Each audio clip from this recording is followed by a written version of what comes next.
ഒരു വീട്ടിൽ കയറണമെങ്കിൽ സലാം ചൊല്ലി സമ്മതം ചോദിക്കണം.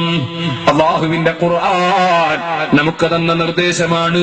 മറ്റൊരാളെ വീട്ടിൽ കയറുമ്പോ സമ്മതം ചോദിക്കണം. അസ്സലാമു അലൈക്കും അദ്ഖുലു, ഞാൻ കടക്കട്ടെയോ എന്ന് സമ്മതം ചോദിക്കണം. സലാം ചൊല്ലിയിട്ട് സമ്മതം കിട്ടിയാലേ കടക്കാവൂ. സമ്മതം കിട്ടിയില്ലെങ്കിൽ ഇദാ ഖീല ലക്കും ഇർജിഉ ഫർജിഉ, നിങ്ങൾ തിരിച്ചു പോകൂ എന്ന് പറഞ്ഞാൽ തിരിച്ചു പോകണം. അതിന് പുരക്കാരനോട് നമുക്കൊരു വിഷമം ഉണ്ടാകരുത്. നമ്മളോട് തിരിച്ചു പോകാൻ പറഞ്ഞാൽ തിരിച്ചു പോകണം. കാരണം അദ്ദേഹത്തിന് ഇപ്പോൾ നമ്മളെ കയറ്റാൻ പറ്റുന്ന സമയമാണോ അല്ലേ എന്നത് നമുക്കറിയില്ലല്ലോ. ആരെയും നമ്മൾ തെറ്റിദ്ധരിക്കേണ്ടതില്ലല്ലോ. ഇസ്ലാമിന്റെ നിയമം 3 പ്രാവശ്യം സലാം ചൊല്ലിയിട്ടേ കടക്കാവൂ എന്നാണ്. സമ്മതം കിട്ടിയാലേ കടക്കാവൂ. സലാം ചൊല്ലുന്നതിന്റെ ധാരാളം മസലകൾ പറയാനുണ്ട്. ഇപ്പോൾ സമയം വൈകിയത് കൊണ്ട് ഞാൻ നിർത്തുന്നു. ഒറ്റ വാക്കിൽ പറയുന്നു, ചെറിയവർ വലിയവർക്കാണ് സലാം പറയേണ്ടത്. നടന്നു വരുന്നവർ, ഇരിക്കുന്ന സമൂഹമുണ്ടെങ്കിൽ ഇരിക്കുന്നവർക്ക് ഇങ്ങോട്ടാണ് സലാം പറയേണ്ടത്. ഒരു വീട്ടിലേക്ക് ഒരാൾ വന്നാൽ കയറി വരുന്ന ആൾ വീട്ടിൽ ഇരിക്കുന്നവർക്കാണ് സലാം പറയേണ്ടത്. ഒരു സദസ്സിൽ ഒരു കൂട്ടർ ഇരിക്കുമ്പോ നമ്മൾ കയറി വന്നാൽ ആ സദസ്സിലുള്ളവർക്കാണ് സലാം പറയേണ്ടത്. ഇരിക്കുന്നവർ അങ്ങോട്ടല്ല സലാം പറയേണ്ടത്. മക്കള് ബാപ്പക്ക് അങ്ങോട്ടാ സലാം പറയേണ്ടത്. മകൻ ബാപ്പക്കാ പറയേണ്ടത്. ബാപ്പ മകൻ ഇങ്ങോട്ടല്ല പറയേണ്ടത്. സലാം തുടങ്ങേണ്ടത് എപ്പോഴും ചെറിയവര് വലിയവർക്കാണ്. ഭാര്യ ഭർത്താവിന് അങ്ങോട്ട് സലാം പറയണം. മക്കള് ബാപ്പക്ക് സലാം പറയണം. ശിഷ്യൻ ഉസ്താദിന് സലാം പറയണം. ഇങ്ങനെ ചെറിയവര് വലിയവർക്കാണ് സലാം പറയേണ്ടത്. ഇപ്പോൾ ഒരു പരിഷ്കാരം തുടങ്ങിയതായി കാണുന്നുണ്ട്. അന്യ സ്ത്രീകൾ അന്യ പുരുഷന്മാർക്ക് സലാം പറയുന്നു. ഉമ്മമാരെ, അത് പാടില്ലാത്തതാണ്. അന്യ സ്ത്രീകള് അന്യ പുരുഷന്മാർക്ക് സലാം പറയാൻ പാടില്ലാത്തതാണ്. ഇപ്പോൾ എനിക്ക് തന്നെ അറിയാം, നമ്മുടെ സിറാജുൽ ഹുദയില് പല വിഷയത്തിനും ദുആ ചെയ്യിപ്പിക്കാൻ വേണ്ടി ചില സ്ത്രീകൾ വിളിക്കും. ചിലപ്പോൾ എന്തെങ്കിലും നേർച്ചകൾ കൊണ്ടെത്തരും. മറ്റു ചില സ്ത്രീകൾ സഹായ അഭ്യർത്ഥനയുമായി ചിലപ്പോൾ വരും. അങ്ങനെയൊക്കെ വന്നാൽ ചില സ്ത്രീകൾ അന്യപുരുഷന് സലാം പറയുന്നത് കേൾക്കുന്നുണ്ട്. വിവരമില്ലാഞ്ഞിട്ടാണ്. ഞാൻ ചെല്ലുന്നവരോട് ഞാൻ പറയാറുണ്ട്, പാടില്ല. അന്യപുരുഷന്മാർക്ക് അന്യ സ്ത്രീകൾ സലാം പറയാൻ പാടില്ല. സ്ത്രീകളും പുരുഷന്മാരുമുള്ള ഒരു സദസ്സില് പുരുഷന്മാര് കയറി വന്നാൽ എല്ലാവർക്കും കൂടി പുരുഷന് സലാം പറയുന്നതിന് വിരോധമില്ല.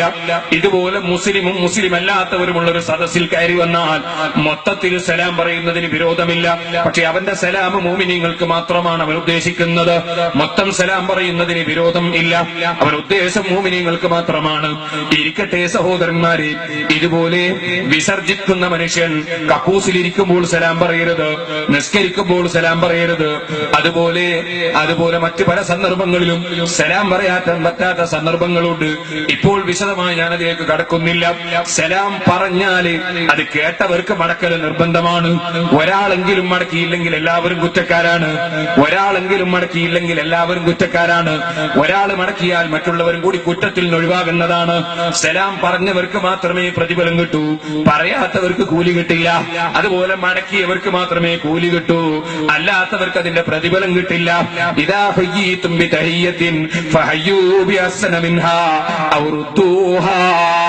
അസ്സലാമു അലൈക്കും എന്ന് സലാം ചൊല്ലിയാൽ വഅലൈക്കും അസ്സലാം വറഹ്മത്തുള്ളാഹി എന്ന് കൂട്ടി പറയുന്നത് നല്ലതാണ്. അസ്സലാമു അലൈക്കും വറഹ്മത്തുള്ളാഹി എന്ന് സലാം ചൊല്ലിയാൽ വഅലൈക്കും അസ്സലാം വറഹ്മത്തുള്ളാഹി വബറകാതുഹു എന്ന് കൂട്ടുന്നത് നല്ലതാണ്. അസ്സലാമു അലൈക്കും വറഹ്മത്തുള്ളാഹി വബറകാതുഹു എന്ന് സലാം ചൊല്ലിയാൽ വഅലൈക്കും അസ്സലാം വറഹ്മത്തുള്ളാഹി വബറകാതുഹു വമഗ്ഫിറതുഹു എന്ന് കൂട്ടുന്നത് നല്ലതാണ്.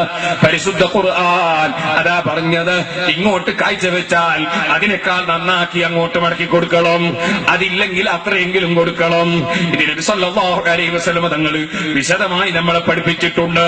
നമ്മളെ പള്ളിയുടെ മിമ്പറിൽ നിന്ന് ഖാദിയാര് വെള്ളിയാഴ്ച അസ്സലാമു അലൈക്കും വറഹ്മത്തുള്ളാഹി വബറകാതുഹു എന്ന് പറയും. ആരും സലാം ഉറക്കമടക്കാത്തത് കൊണ്ട് എല്ലാവരും കുറ്റക്കാരാവുകയാണ്. സലാം മടക്കുമ്പോൾ ചൊല്ലിയവൻ കേൾക്കുന്ന വിധത്തിൽ മടക്കൽ നിർബന്ധമാണ്. നിങ്ങളൊക്കെ പള്ളിയിൽ നിന്ന് മടക്കലുണ്ട് എന്ന് ചിലപ്പോൾ നിങ്ങൾ പറയും. പക്ഷെ അധികം ആളും മടക്കിയ ഖാദിയാര് കേൾക്കാണ്ട മടക്കല്. അതുകൊണ്ട് ഖതീബ് കേൾക്കുന്ന രൂപത്തിൽ മടക്കണം. അത് നിർബന്ധമാണ്. എന്നാലേ കുറ്റത്തുനിന്ന് ഒഴിവാവുകയുള്ളൂ. അങ്ങനെയാകുമ്പോൾ ചെറിയ സംശയം, ഒരാൾ സൈക്കിൾ മേൽ മോട്ടോർ സൈക്കിൾ പോകുമ്പോ അസ്സലാമു അലൈക്കും തന്നെ മോട്ടോർ സൈക്കിൾ കൊണ്ട് പോയി കഴിഞ്ഞാൽ അയാളെങ്ങനെയാ കേൾപ്പിക്കും ഉസ്താദ്? അതിന് അയാളെ പിന്നാലെ വേറൊരു സൈക്കിൾ എടുത്ത് പോണോ അലൈക്കും അസ്സലാം എന്ന് പറയാൻ? അത് വേണ്ട. അദ്ദേഹം കേൾക്കുന്ന വിധത്തിൽ നീ ഉറക്കെ അങ്ങ് പറഞ്ഞാൽ മതി. വേറൊരു സൈക്കിൾ എടുത്ത് പോവോ അയാളെ പിന്നാലെ ഓടുവോ വേണ്ട. ഓടിക്കൊണ്ടിരിക്കുമ്പോ സലാം സലാം പറഞ്ഞാൽ പിന്നാലെ ഓടിയിട്ട് സലാം പറയണ്ട, പക്ഷെ കഴിയുമ്പോൾ ഒച്ചത്തിൽ മടക്കണം, കഴിവിന്റെ പരമാവധി ഒച്ചത്തിൽ മടക്കണം. അങ്ങനെയാണ് നിയമം. വലൈക്കും സലാം എന്ന് ചെറുങ്ങനെ പതുക്കെ അങ്ങ് പറഞ്ഞാൽ പോരാ, ഉറക്കമടക്കണം. അത് ഭാര്യയ്ക്ക് ഭർത്താവ് സലാം ചൊല്ലിയാൽ ഭാര്യയും ഉറക്കമടക്കണം, ഭർത്താവ് കേൾക്കുന്ന വിധത്തിൽ. വേറെ അപ്പുറത്ത് പോലെയൊന്നും കേൾക്കണ്ട, ആ ഭർത്താവ് കേൾക്കുന്ന വിധത്തിൽ മടക്കണം. ഭർത്താവിന് ഭാര്യ സലാം ചൊല്ലിയ ഭർത്താവും ഉറക്കത്തന്നെ മടക്കണം.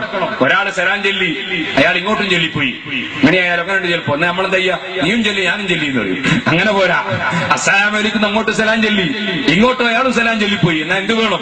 രണ്ടാളും സലാം ചൊല്ലിയത് ഒന്ന് കഴിഞ്ഞതിന് ശേഷമാണ് മറ്റത് വരുന്നതെങ്കിൽ ആദ്യത്തേതിന്റെ മടക്കലായി രണ്ടാമത്തേത് പരിഗണിക്കപ്പെടും. എന്റെ ചൊല്ലിയെന്ന് കൈമാ മറ്റാൾ തുടങ്ങിയത്, എന്നാലും ആദ്യം ചൊല്ലിയതിന്റെ മടക്കിയതായി രണ്ടാമത്തെ സലാമിന് പരിഗണിക്കപ്പെടും. രണ്ടും ഒന്നായിട്ട് വന്ന് ആക്സിഡന്റ് ആയി പോയാലോ, രണ്ടാളെ സലാം ഒന്നായിട്ട് ഒരൊറ്റ കൂട്ടിമുട്ടത്. ഇസ്ലാമിലേക്ക് ഇയാളും പറഞ്ഞു അയാളും പറഞ്ഞു. നമ്മൾ സാധാരണ പറയാം നീയും ചൊല്ലി ഞാനും ചൊല്ലിയുന്നില്ല, പോരാ. എന്തുകൊണ്ട്? രണ്ടാളും സലാം മടക്കൽ നിർബന്ധം. ഇയാളും പറയണം വലൈക്കും അസ്സലാം, അയാളും പറയണം വലൈക്കും അസ്സലാം. അപ്പൊ സലാം മടക്കുന്നതിലും ഒരുപാട് നിയമങ്ങളുണ്ട്.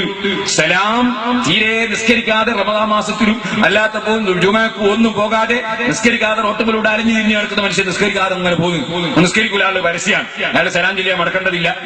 അതുപോലെ തന്നെ പരസ്യമായി കള്ളുകുടിക്കുന്നവൻ സലാം ചൊല്ലിയാൽ മടക്കേണ്ടതില്ല.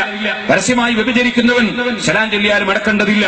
അത്തരം വൻകുറ്റങ്ങൾ ചെയ്യുന്നവർ സലാം ചൊല്ലിയാൽ മടക്കേണ്ടതില്ല. ഇതുപോലെ സുന്നത്ത് ജമാഅത്തിൽ നിന്ന് വ്യതിചലിച്ച് മുഹമ്മദിന് നമ്മളെ പോലത്തെ മനുഷ്യനാണ്, അള്ളാഹ് കയ്യും കാലും ഉണ്ട് എന്നൊക്കെ പറയുന്നവർ സലാം ചൊല്ലിയാലും മടക്കേണ്ടതില്ല. സഹോദരന്മാരെ, അത് ഇസ്ലാമിന്റെ ഒരു നിയമമാണ്. ഇരിക്കട്ടെ, ഞാൻ പറഞ്ഞു വന്നത് എല്ലാ സുന്നികളും ചൊല്ലിയാൽ അവൻ മടക്കണ്ടെന്ന് ഞാൻ പറഞ്ഞു. നിസ്കരിക്കാത്ത സുന്നികൾ ഉണ്ടാവുക, ബദരീങ്ങൾ ആണ്ടിന് അഭിലേക്കാൻ ഭയങ്കര ജോറ, നിസ്കരിക്കൂല. അങ്ങനത്തെ സുന്നി ചൊല്ലിയാലും മടക്കണ്ടെന്നാ പറഞ്ഞത്. സലാം മടക്കുന്നതിന്റെ നിയമം ധാരാളം മഹാന്മാരായ പണ്ഡിതന്മാർ അവരുടെ ഗ്രന്ഥങ്ങളിൽ രേഖപ്പെടുത്തി വെച്ചിട്ടുണ്ട്.